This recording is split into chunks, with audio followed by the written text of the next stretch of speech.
बहिनीहरू नमस्कार। Good morning.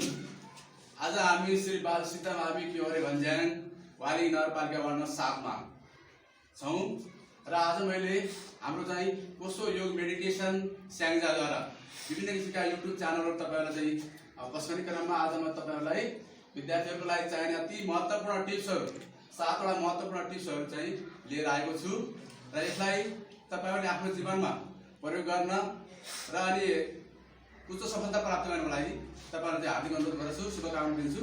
नमस्कार छ। यो अत्यन्तै महत्त्वपूर्ण टिप्स हो। हुन त हाम्रो विद्यार्थी जीवनमा धेरै कुराहरु गर्नुपर्ने हुन्छ।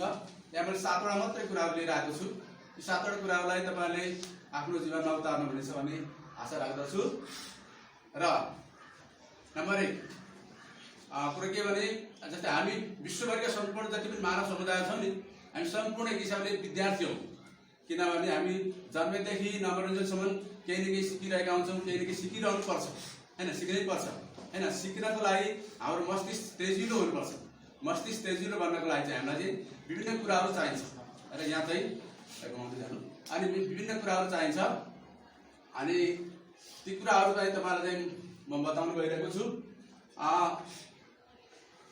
स्नान। नम्बर 1 स्नान। स्नान भन्दा बित्तिकै सरसफाइको कुरा आउँछ। हामी जब सफा रहन्छौं नि, सफा रहेपछि हाम्रो शरीर फुर्तिलो रहन्छ, मन चंगा हुन्छ। जब शरीर फुर्तिलो हुन्छ, मन चंगा हुन्छ नि, शरीर फुर्तिलो मन चंगा भएपछि हामी पढेका कुराहरु आउँछन् बुझ्न सक्छौं हैन, पढेका कुराहरु आउँछन् सम्झन सक्छौं, बुझ्न सक्छौं। त्यसैले हामीले स्नान गर्नुपर्छ, सरसफाइ गर्नुपर्छ, सरसफाइलाई विशेष ध्यान दिनुपर्छ हैन। हामी दिनभरि विभिन्न कामहरु गर्दा खेलकुदहरू खेल्दाखेरि हाम्रो शरीरबाट पसिनाहरु दुर्गन्धहरु निस्किरहेको हुन्छ। त्यसको सरसफाइ गर्नको लागि पनि हामी चाहिँ के गर्नुपर्छ, सरसफाइ गर्नुपर्छ, स्नान गर्नुपर्छ। जस्तै हामीले चाहिँ एउटा प्लास्टिक डब्बालाई केही समय कपालमा रगडेर अनि कागजको टुक्राहरु राखेर त्यहाँ नजिक लैजाने भने त्यसले आफूतिर आकर्षण गर्छ। त्यसको अर्थ के हो बुझ्नुहुन्छ?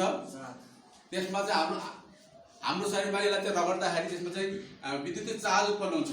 त्यस्तै हाम्रो कपडा र हाम्रो शरीर बीचमा पनि दिनभरि हामी लागिरहेको कपडा चाहिँ त्यसमा चाहिँ घर्षण भइरहँदाखेरि यहाँ एक किसिमको विद्युतीय चार्ज उत्पन्न हुन्छ। त्यो विद्युतीय चार्ज उत्पन्न हुनु भनेको अर्थ त्यहाँ नकारात्मक एनर्जी उत्पन्न हुनु भनेको हैन। त्यो नकारात्मक एनर्जीले हाम्रो शरीरमा के हुन्छ, नकारात्मक कुराहरु ल्याउँछ। हामी पढेका कुराहरु बुझ्न नसकिने हुन्छ। त्यसैले हाम्रो शरीरलाई स्वस्थ राख्न हैन, सधैँ स्वस्थ राख्नको लागि चाहिँ के हुनुपर्छ भन्दाखेरि हामीलाई चाहिँ हामी नुहाउनु पर्ने हुन्छ, सफा रहनु पर्ने हुन्छ हैन, शरीरलाई ताजा राख्नु पर्ने हुन्छ। त्यसैले 1 नम्बर कुरा चाहिँ स्नान हो। स्नानले चाहिँ हाम्रो शरीरलाई ताजा फुर्ती राख्छ अनि पढेको कुराहरुलाई सम्झन बुझ्नलाई सजिलो बनाउँछ। नम्बर 2 हो सम्यक भोजन। पहिलो कुरा भोजन हैन। भोजन हामी बाँच्नका लागि हामीले खाना खानुपर्छ हैन। त्यो खाना भनेको कस्तो सन्तुलित हुनुपर्छ। सन्तुलित भनेको अर्थ हामीले खाने हरेक खानाहरुमा चाहिँ कार्बोहाइड्रेट, प्रोटिन, भिटामिन, खनिज, तेल पदार्थ जस्ता सबै पौष्टिक तत्त्व चाहिँ सन्तुलित तरिकाले मिलेर मिलाएर चाहिँ बनाएको खाना खानुपर्छ हैन। त्यस्तो खानेकुराले चाहिँ हाम्रो शरीर प्रत्येक कुराको चाहिँ राम्रो आवश्यक अंगहरुको चाहिँ राम्रो विकास गरेको हुन्छ। त्यसैले सन्तुलित भोजन खानुपर्छ। र सन्तुलित भोजनहरुमा पनि हैन खाँदाखेरि त्यसलाई चाहिँ विभिन्न भोजनहरु चाहिँ कुनै तामसी भोजन हुन्छन्, कुनै चाहिँ सात्विक भोजन हुन्छन्। तामसी भोजन भनेको माछा, मासु, लसुन, प्याजहरु हैन। यस्तो माछा, मासु, लसुन, प्याजहरु खानाले हाम्रो शरीरमा बढी एनर्जी त उत्पन्न हुन्छ, तर यसले बढी चाहिँ उत्तेजना पनि ल्याउँछ हैन। यस्ता उत्तेजना ल्याउने, बढी एनर्जी ल्याउँछन् भन्ने खानेकुरा त्यस्ता खानेकुरा खानु हुँदैन। भनेको अर्थ हाम्रो विद्यार्थी जीवनले चाहिँ माछा, मासु, लसुन, प्याज विद्यार्थीको लागि त्यति राम्रो मानिदैन हैन। हुन त त्यसले धेरै एनर्जी दिन्छ, तर यसले चाहिँ हामीलाई चाहिँ उत्तेजना पनि ल्याउने भएको हुनाले यस्ता खानेकुरा राम्रो मानिदैन। र सात्विक भोजन चाहिँ राम्रो मानिन्छ। सात्विक भोजन भनेको अर्थ हुन्छ हाम्रो खानामा धेरै जसो चाहिँ फलफुल र तरकारीहरु, फलफुल तरकारी धेरै भएको खानेकुराले हाम्रो मस्तिष्कलाई बलियो बनाउँछ हैन। अनि यस्ता खानेकुराहरु कति खाने त भन्दा सम्यक भोजन। सम्यक भनेको अर्थ न धेरै खाने न थोरै खाने, ठिक्क शरीरलाई सुहाउँदो खाने हैन। शरीरलाई धेरै खायो भने अब शरीरलाई पचाउन गाह्रो हुने धेरै खानेकुरा खायो भने के हुन्छ भन्दाखेरि हाम्रो सम्पूर्ण एनर्जी चाहिँ खानेकुरा पचाउनतिर लाग्छ, जसले गर्दा मस्तिष्क कमजोर हुन्छ। त्यसैले हाम्रो शरीरले पचाउन सक्ने खालको थोरै खाना, ठिक्क खाना, सम्यक भनेको ठिक्क खानुपर्छ। र थोरै खाँदा पनि के हुन्छ भन्दा थोरै खानाले पनि हाम्रो शरीरलाई चाहिने सम्पूर्ण शक्ति चाहिँ शरीरलाई चाहिने जति शक्ति हो त्यति शक्ति चाहिँ पाउन सकिँदैन, जसले गर्दा हाम्रो शरीरमा पौष्टिक तत्त्वको कमी भएर हामीलाई कुपोषण हुन सक्छ। त्यसरी शरीरलाई चाहिने भन्दा कम पौष्टिक तत्त्व खानेकुरा पनि खानु होइन, थोरै खाना पनि खानु हुँदैन र धेरै पनि खानु हुँदैन। धेरै खायो भने पनि मस्तिष्क कमजोर हुन्छ। एउटा सम्यक भोजन, शरीरलाई चाहिने ठिक्क भोजन खानुपर्छ। त्यसै सम्यक व्यायाम हैन, हाम्रो शरीर बाँच्नका लागि हाम्रो शरीर चल्नुपर्छ हैन। त्यही भएर हाम्रो फोक्सोहरू चलिरहेको छ, मुटु चलिरहेको छ। यी फोक्सो मुटुहरूलाई चलाउनको लागि चाहिँ चल्नुपर्छ। हामी चलेपछि बल्ल यिनीहरू चल्यो हैन। जब हामी जति चल्छौँ नि, जति चलेपछि हाम्रो श्वास प्रश्वास राम्रो हुन्छ, रक्त सञ्चार राम्रो हुन्छ र श्वास प्रश्वास र रक्त सञ्चार राम्रो भएपछि शरीर प्रत्येक भागमा शुद्ध रगत पुग्छ। शुद्ध रगत पुगेपछि शरीर चाहिँ स्वस्थ रहन्छ। त्यसैले हामी चाहिँ चल्नुपर्छ हैन। चल्नुपर्छ भनेको अर्थ व्यायाम गर्नुपर्छ, कसरतहरू गर्नुपर्छ हैन। अब व्यायाम कति गर्ने त भन्दा सम्यक भनेको अर्थ धेरै गर्न हुँदैन र थोरै पनि गर्नु हुँदैन हैन। धेरै भनेको हामी धेरै जबरजस्ती पुसअप गर्ने, सिटअपहरू भीमहरू गरेर शरीर धेरै थाक्ने किसिमले चाहिँ धेरै व्यायामहरू गऱ्यो भने शरीर थाक्छ। थाकेपछि पढ्न सकिँदैन, पढ्न अल्छी। धेरै काम गऱ्यो भने हामीले चाहिँ पढ्न सक्दैनौँ हैन। त्यसलाई धेरै व्यायाम पनि गर्नु हुँदैन र थोरै व्यायाम पनि गर्नु हुँदैन। हामी चाहिँ अब कम्तीमा पनि 1 घण्टा आधी घण्टासम्मको चाहिँ व्यायाम चाहिँ गर्न सक्छौँ। हल्का व्यायामहरू 1 घण्टा आधी घण्टाको व्यायामहरू गर्ने हैन। मानिसहरू चाहिँ 6-7 घण्टा 8 घण्टा चाहिँ ड्युटी गर्छन्, विभिन्न कामहरू गर्छन्, कति जटिल काम गर्छन्। अब विदेशमा जानेहरूले त 18 घण्टासम्म काम गर्छन् हैन। उनीहरूलाई केही भएन, तर हामी चाहिँ हुन केही त भएको छ उनीहरूलाई, तर उनीहरू 18 घण्टा काम गरे पनि खपेकै छ हैन। त्यही भएर हामी चाहिँ कम्तीमा 1-1.5 घण्टा चाहिँ आधी घण्टा 1 घण्टा चाहिँ हामी चाहिँ योग व्यायाम गर्नै पर्छ हैन। कसरतहरू गर्नुपर्छ, जसले गर्दाखेरि शरीर चाहिँ फुर्तिलो हुन्छ हैन। अनि शरीर फुर्तिलो हुन्छ, स्वस्थ हुन्छ। स्वस्थ भएपछि के हुन्छ भन्दा स्वस्थ भएपछि स्वस्थ मस्तिष्क हुन्छ। स्वस्थ मस्तिष्क भएपछि हामी पढेको कुराहरू बुझ्न सक्छौँ हैन। के अरे हरेक कुरा पढ्न बुझ्न राम्रो काम गर्नलाई मस्तिष्क स्वस्थ हुनुपर्छ। स्वस्थ मस्तिष्क हुनलाई स्वस्थ रहनुपर्छ हैन। त्यो लागि हामी चाहिँ सम्यक व्यायाम गर्ने, धेरै व्यायाम होइन, ठिक्क, धेरै कसरत पनि होइन, थोरै कसरत पनि होइन, ठिक्क कसरत गर्ने सम्यक व्यायाम। त्यसपछि योग प्राणायाम भनेको अत्यन्तै हाम्रो लागि चाहिँ अत्यन्त राम्रो कुरा हो। यसले चाहिँ शरीरलाई योग भनेको अर्थ के हो? योग भनेको अर्थ जोड्नु हैन। के जोड्नु त भन्दाखेरि हाम्रो शरीर मन र आत्मालाई जोड्ने, शरीर मन आत्मालाई जोड्ने प्रक्रियालाई भन्छन्। अनि प्राणलाई जोड्ने हैन प्रक्रिया भन्छ नि योग। र यो योगको सुरुवात चाहिँ हाम्रो नेपालमै भएको। अहिले चाहिँ योग चाहिँ विश्वभरि चाहिँ जहाँ चाहिँ योगको कुरा चलिरहेको छ हैन। योगको कुराहरू चाहिँ अहिले चाहिँ 6 कक्षादेखि लिएर अहिले 11 कक्षासम्मको किताबहरूमा योगको विषयहरू राखेको छ हैन। योग अति महत्त्वपूर्ण छ हैन। योग गर्दाखेरि हामी चाहिँ श्वासको गतिमा गर्छौँ। योग गर्दाखेरि जे गर्छौँ नि श्वासको गति हैन। शरीर खुम्चाउँदाखेरि श्वास फ्याँक्ने, शरीर तन्काउँदा श्वास लिने, शरीर खुम्चाउँदा श्वास फ्याँक्ने, शरीर तन्काउँदा श्वास लिने तरिकाले हामी चाहिँ विभिन्न प्रकारका योगहरू गर्छौँ। योगहरू धेरै प्रकारका छन् है। अब यहाँ हामी चाहिँ धेरै प्रकारका योगहरू बताउन सक्दैनौँ। अब हामीमा चाहिँ यसो गर्नुपर्छ मात्रै भनिरहेको हुन्छ अहिलेको कुरामा। अब विशेष गरी अब विद्यार्थीको लागि चाहिँ योगहरूमध्ये चाहिँ राम्रो कुरा के हुन्छ त भन्दाखेरि शीर्षासन राम्रो हुन्छ। शीर्षासन भनेको के भने शीर्षासन भनेको शिरले जमिनमा टेकेर खुट्टालाई माथि उठाउने हैन। शिरले जमिनमा टेकेर खुट्टालाई माथि उठाउने, त्यो थाहा छ नि तिमीहरूलाई? यो 6-7-8मा पनि कतिमा छ पनि स्वास्थ्यमा छ। शिरले टाउको जमिनमा टेकेर टाउकोलाई माथि उठाउने प्रक्रिया शीर्षासन हो। त्यो शीर्षासन गर्दा के हुन्छ भन्दा रक्त सञ्चार आउँछ शिरतिर आउँछ हैन।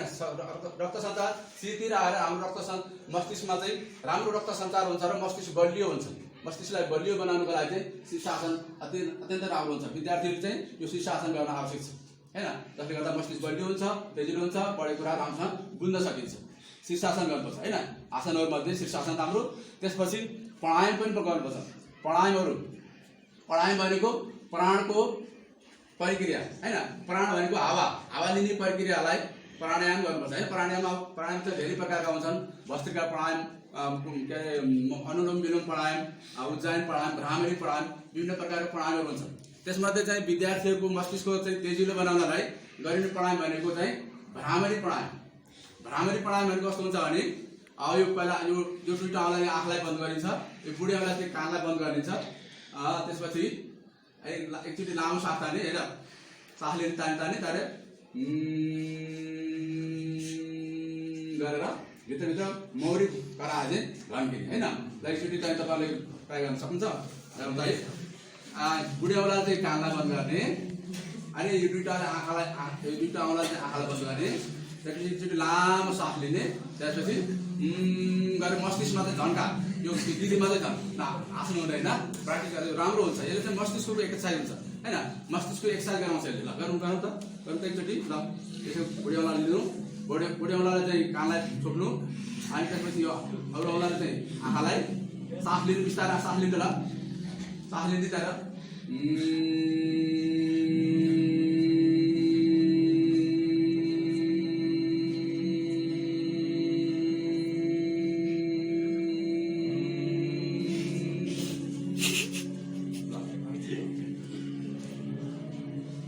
धन्यवाद र यस्तो प्रक्रिया त तपाईहरुले चाहिँ अब दिनमा नबोल्नु होला यस्तो प्रक्रिया तपाईहरु दिनमा चाहिँ अलि मैले एकपटक मात्रै गराए यसलाई चाहिँ तपाईहरुले चाहिँ दिनमा 7-8 चोटिदेखि लिएर 10-15 चोटिसम्म गर्न राम्रो हुन्छ यसले चाहिँ मस्तिष्कको एक्सर्साइज हुन्छ हैन हाम्रो हातको एक्सर्साइज गर्यो भने हात बलियो हुन्छ हैन अनि खुट्टाको एक्सर्साइज गर्दा खुट्टा बलियो हुन्छ पेटको एक्सर्साइज गर्दा पेट बलियो हुन्छ जेको एक्सर्साइज त्यस्तो मस्तिष्कको एक्सर्साइज हो यो मस्तिष्क एक्सर्साइजले के हुन्छ मस्तिष्क बलियो हुन्छ अनि पढ्न मन नलाग्नेलाई पढ्न मन लाग्ने हुन्छ अनि पढ्न मन लाग्नेलाई अझ धेरै पढ्न मन लाग्ने पढेको कुरा धेरै सम्झने हुन्छ त्यता यो भ्रामरी पढाइ चाहिँ एकदम राम्रो हुन्छ है मस्तिष्कलाई राम्रो अनि त्यसपछि ध्यान नम्बर 5 चाहिँ ध्यान गर्नुपर्छ विद्यार्थीहरू ध्यान गर्नुपर्छ तिमीहरूलाई घरमा सायद बाबाआमाले भन्नुहुन्छ होला बाबु स्कुल जाँदा ध्यानसित जा है हैन ध्यानसित पढ्नुपर्छ ध्यानसित काम गर्नुपर्छ ध्यानसित गर है काम हैन भनेर भन्नुहुन्छ हैन भनेको अर्थ के हो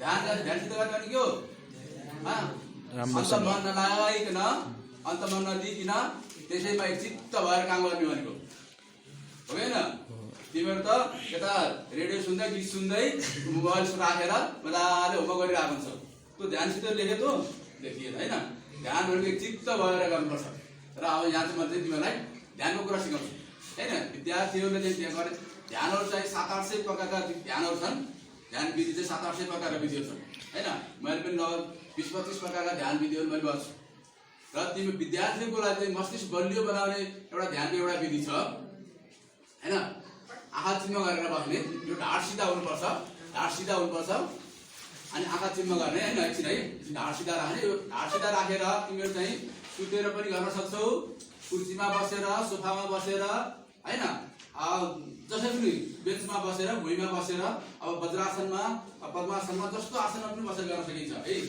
अनि बस्ने यो ढाड सिधा हुनुपर्छ जसै बसे पनि ढाड सिधा हुनुपर्छ अनि बिस्तारै सास लिनु बिस्तारै लामो सास लिएर लामो गरी सास लिने त्यहाँ बिस्तारै फेरि ढिलो फ्याँक्ने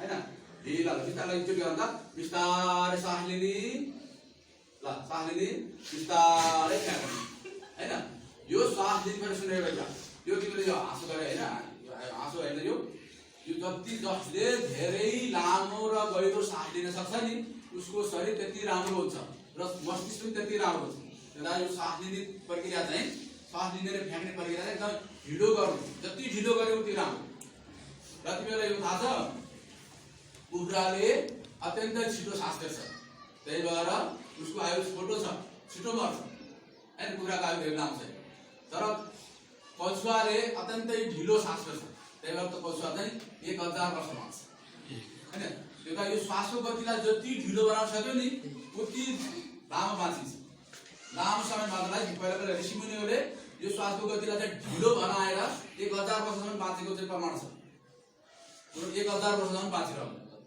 जति लामो श्वास फेर्न सक्यो उति चाहिँ लामो आयु बाँचिन्छ यो वास्तविक कुरा हो यो हामीले ढालेको होइन यो पहिला कुरा गरेको छैन वास्तविक तिमीहरू अरूसित सोधा युट्युबमा अन्त कतै हेर हैन बुझ जति लामो सास तान्यो सासलाई लामो लिने लामो फ्याँक्ने फेरि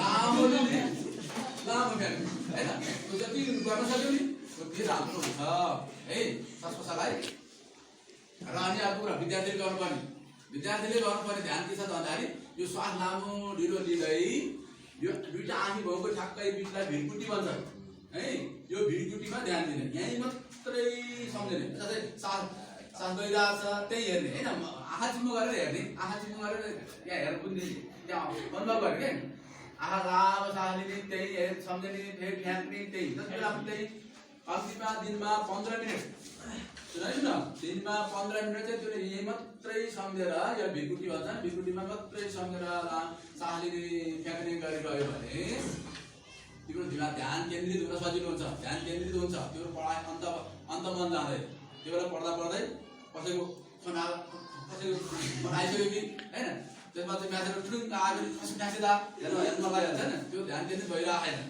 त्यसले त्यहाँ सधैँ यहाँ भिडकुटीमा हेर्ने चाहिँ बानी बसाल्यो भने त्यो ध्यान केन्द्रित हुन्छ अर्को कुरा फेरि सुन ध्यान के अरे मनमा नलिकन पढेर रात बिताउनु भन्दा एकछिन ध्यान गर्नु बढी फाइदा हुन्छ बढी ध्यान गर्दा पढेको कुराहरू आउँछ बुझ्न सकिन्छ तिमीहरूले घर जाँदा होइन आउँदा पनि बाटोमा एकछिन सम्झेर ध्यान गर्दै के ध्यान गर्नु भनेको आँखा चिम्लेर पर्छ भन्ने छैन यहाँ घरबाट चाहिँ स्कुलबाट घर जाँदाखेरि तिमीले चाहिँ आज सरहरूले चाहिँ कुन पिरियडमा के पढाउनु पहिलो पिरियडमा कुन सरले के पढाउनु भयो दोस्रो पिरियडमा के पढाउनु भयो तेस्रो पिरियडमा के पढाउनु सम्झँदै घर पुग्यो अनि त्यसपछि घरमा गएर अरू काम गरेँ त्यसपछि राति चाहिँ लेखेको होमवर्क पनि मैले चाहिँ यो लेखेँ भन्दै सम्झँदै यसरी आउने बानी बसाल्यो भने पनि तिमीले धेरै पढ्नै पर्दैन त्यसैले चाहिँ तिमीलाई धेरै कुरा आउँछ होइन त्यो धेरै लामोसँग अब त्यसलाई चाहिँ मनमा नलिकन पढ्नुभन्दा ध्यान गर्नु राम्रो त्यसै त्यो ध्यान गरेर बस्दा पनि तिमी विभिन्न भन नचाहिने कुराहरू सोध्दा त हुँदैन आफ्नो पढाइको कुराहरू पढाइलाई एकदम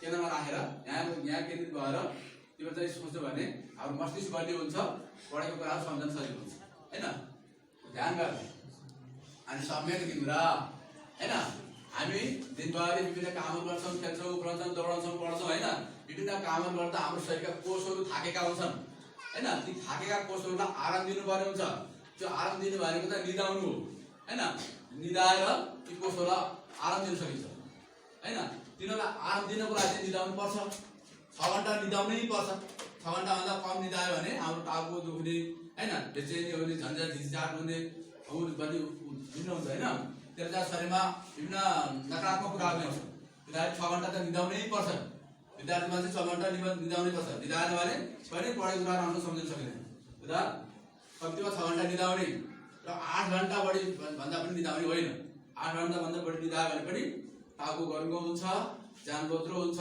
पढ्नमा नै लाग्दैन 8 घन्टा बढी निदाउने पनि होइन र 6 घन्टा भन्दा कम निदाउने पनि होइन सम्यक निद्रा त्यही भएर यसलाई सम्यक सम्यक भनेको न धेरै न थोरै ठिक सम्यक निद्रा हुनुपर्छ है र त्यसपछि आएको हुन्छ निर्विचार अध्ययन निर्विचार भनेको केही पनि विचार नगरिकन कतै नसोचिकन कसैले नसम्झिकन होइन मजाले राम्रोसँग अध्ययन गर्ने त्यो त पढ्दा पढ्दै त्यहाँ खेलेका हेर्दै हेर्नु पर्छ है उता पढाइ गर्नु मन लाग्छ त्यहाँ लडेका उता हेर्नु उता हेर्नु मन लाग्छ होइन त्यसरी होइन निर्विचार भएर कतै केही कुरा नसोचेर निर्विचार अवस्थामा रहेर अध्ययन गर्यो भने तिमी सफल हुन्छ र अर्को कुरा विद्यार्थी जीवनमा सफलता प्राप्त गर्नको लागि धेरै नम्बर ल्याएर पास हुनलाई पढ्नै पर्छ होइन नपढिकन त यो 8वटै कुरा 7वटै कुरा पालन गर्ने केही अर्थ छैन होइन तिमी दिनदिनै नौ राम्रो सम्यक भोजन खाऊ होइन त्यो